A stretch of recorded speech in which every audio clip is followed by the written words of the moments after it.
Block ಮನಿನ white ಮನಿ ಮಾಡೋಕ್ ಹೋಗಿ RBI ಅಧಿಕಾರಿರೇ ಸಿಕ್ಕಾಕೊಂಡಿದ್ದಾರಂತೆ.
ಬೆಂಗಳೂರಿನಲ್ಲಿ ಆರ್ಬಿಐ ವಿಶೇಷ ಅಧಿಕಾರಿಯನ್ನ ಬಂಧಿಸಲಾಗಿದೆ. ಬಂಧನದಿಂದ 16 ಲಕ್ಷ ಹೊಸ ನೋಟನ್ನ ವಶಕ್ಕೆ ಪಡೆಯಲಾಗಿದೆ. ನೋಟು ವಿನಿಮಯ ದಂಧೆಯಲ್ಲಿ ಪಾಲ್ಗೊಂಡಿದ್ದ ಹಿನ್ನೆಲೆಯಲ್ಲಿ ಈ ಬಂಧನವನ್ನ ಮಾಡಲಾಗಿದೆ.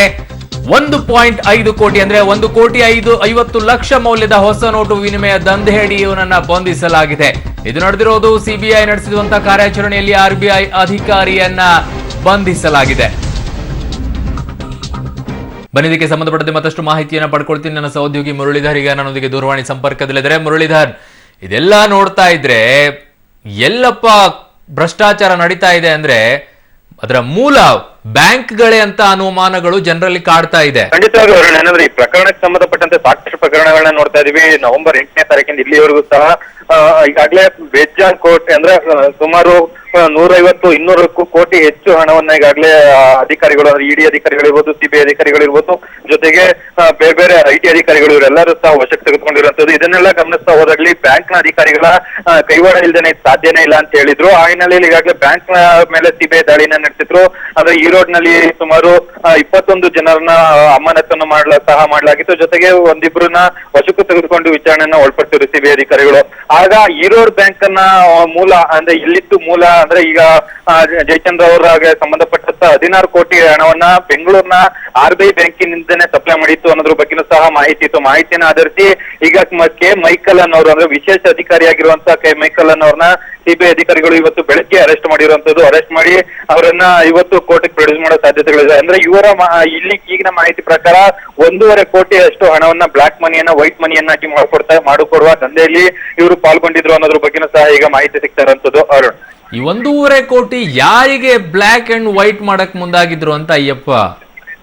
ಅರುಣ್, ಅಂದ್ರೆ ಈಗಷ್ಟೇ ಆತರನ್ನ ಬಂಧಿಸಲಾಗಿದೆ. ಬಂಧಿಸಿ ವಿಚಾರಣೆ ಒಳಪಡ್ತಿದ್ದಾರೆ. ವಿಚಾರಣೆ ಒಳಪಡಿಸಿ ಇವತ್ತು ಸಂಜೆ ಒಳಗಡೆ ಸಿಬಿಐ ಸ್ಪೆಷಲ್ ಕೋರ್ಟ್ಗೆ ಅದನ್ನ ಪ್ರೊಡ್ಯೂಸ್ ಮಾಡಿ ಪೊಲೀಸ್ ಕಸ್ಟಡಿಗೆ ಪಡ್ಕೊಡ್ತಾರೆ. ಪ್ರಮುಖವಾಗಿ ಈಗಾಗಲೇ ಅಧಿಕಾರಿಗಳ ಬಗ್ಗೆ ತಿಳಿದಿರುವಂತದ್ದು ಒಂದು ಫೈನಾನ್ಷಿಯರ್ ಗೆ ಹಣವನ್ನ ಕನ್ವರ್ಟ್ ಮಾಡ್ಕೊಟ್ಟಿದ್ರು ಅನ್ನೋದ್ರ ಬಗ್ಗೆ ಗೊತ್ತಾಗಿದೆ. ಆದ್ರೆ ಯಾವ ಫೈನಾನ್ಷಿಯರ್ ಯಾವುದು ಅನ್ನೋದ್ರ ಬಗ್ಗೆ ಸಹ ಇನ್ನ ಸಂಪೂರ್ಣವಾಗಿ ಮಾಹಿತಿ ಹೊರಗೆ ಬಂದಿಲ್ಲ. ಮಾಹಿತಿ ಮುಂದಿನ ತನಿಖಾ ಹಂತದಲ್ಲಿ ಹೊರಗೆ ಬರುತ್ತೆ. ಜೊತೆಗೆ ಕೇವಲ ಇವರು 1 ಕೋಟಿಯಷ್ಟು ಹಣವನ್ನು ಮಾತ್ರ ಕನ್ವರ್ಟ್ ಅನ್ನ ಮಾಡ್ಕೊಟ್ಟಿದ್ರ ಇಲ್ಲ ಬೇರೆ ದಂಧೆಯಲ್ಲಿ ಇವರು ಸಹ ತೊಡಗಿಸ್ಕೊಂಡಿದ್ರ ಅನ್ನೋದ್ರ ಬಗ್ಗೆನೂ ಸಹ ಮಾಹಿತಿ ಕಲೆ ಹಾಕ್ಬೇಕಾಗುತ್ತೆ. ಅರುಣ್, ಅಂದ್ರೆ ಈ ಜಯಚಂದ್ರ ಅವರನ್ನ ಏನು ಹಿಡಿಯಲಾಯ್ತು, ಆ ಸಂದರ್ಭದಲ್ಲಿ ಇದ್ದಂತಹ ನಂಟು ಮತ್ತೆ ಇವರಿಗಿದ್ದಂತಹ ನಂಟು ಎರಡೂ ಒಂದೇನಾ? ಇದೆಲ್ಲವೂ ಕೂಡ ಒಂದೇ ಜಾಲ ಕೆಲಸ ಮಾಡ್ತಿರೋದಾ ಮುರಳಿ? ಖಂಡಿತ ಏನಂದ್ರೆ ಶೇಖರ್ ರೆಡ್ಡಿ ಅಂದ್ರೆ ಕಳೆದ 4 ದಿನಗಳ ಹಿಂದೆ ಚೆನ್ನೈಯಲ್ಲಿ ಒಂದು ದಾಳಿಯನ್ನ ನಡೆಸ್ತಾರೆ. ದಾಳಿಯನ್ನ ನಡೆಸಿದ ಸಂದರ್ಭದಲ್ಲಿ 106 ಕೋಟಿ ಅಂದ್ರೆ ಹೊಸ ನೋಟ್ಗಳು ಸಿಕ್ಕಿತ್ತು, 2,000 ರೂಪಾಯಿ ನೋಟ್ಗಳು ಸಿಕ್ಕಿತ್ತು. ಆ ಸಂದರ್ಭ ಅಂದ್ರೆ ಪ್ರಮುಖವಾಗಿ ಜಯಚಂದ್ರ ಅವರಿಗೆ ರಾಮಲಿಂಗಂ ಕನ್ಸ್ಟ್ರಕ್ಷನ್ಸ್ ಏನಿತ್ತು, ಕನ್ಸ್ಟ್ರಕ್ಷನ್ಸ್ ನ ಚಂದ್ರಕಾಂತ್ ರಾಮಲಿಂಗಂ ಅವರ ಮಾಹಿತಿ ಆಧರಿಸಿ ಶೇಖರ್ ರೆಡ್ಡಿ ಅವರ ಮೇಲೆ ಐಟಿ ದಾಳಿಯನ್ನ ನಡೆಸಿತ್ತು.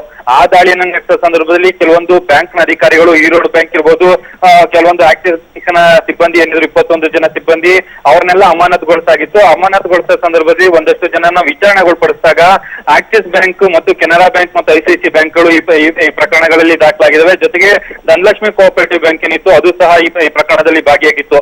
ಇದನ್ನೆಲ್ಲ ಸಹ ತನಿಖೆಯನ್ನ ಒಂದರ ಬೆನ್ನ ಹಿಂದೆ ಒಂದು ಮಾಹಿತಿಯನ್ನ ಕಲೆ ಹಾಕ್ತಾ ಹೋದಾಗ ಈ ಆರ್ಬಿಐ ಮೂಲ ಸಿಕ್ಕಿರುವಂತದ್ದು.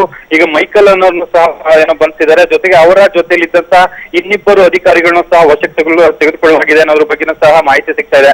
ಮುಂದಿನ ಹಂತದಲ್ಲಿ ಬೇರೆ ಅಂದ್ರೆ ಕೇವಲ RBI ಒಳಗಡೆ ಇದ್ದಂತ ಇದೇ 3 ಜನ ಈ ಕೃತ್ಯದಲ್ಲಿ ಭಾಗಿಯಾಗಿದ್ರ, ಇನ್ನಷ್ಟು ಜನ ಏನಾದ್ರು ಈ ಕೃತ್ಯದಲ್ಲಿ ಭಾಗಿಯಾಗಿದ್ರ ಅನ್ನೋದ್ರ ಬಗ್ಗೆ ಸಂಪೂರ್ಣವಾಗಿ ಮಾಹಿತಿ ತಿಳಿಬೇಕಾಗುತ್ತೆ ಅರುಣ್. ಓಕೆ ಮುರಳೀಧರ್, ನಿಮ್ಮೆಲ್ಲ ಮಾಹಿತಿಗೆ ಧನ್ಯವಾದಗಳು.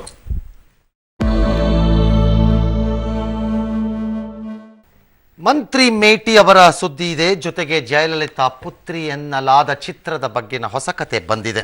ಇವೆಲ್ಲದರ ಮಧ್ಯೆ ಉಳಿದ ಸುದ್ದಿಗಳು. ಮೊದಲು ಮೇಟಿ ಅವರ ಕತೆ.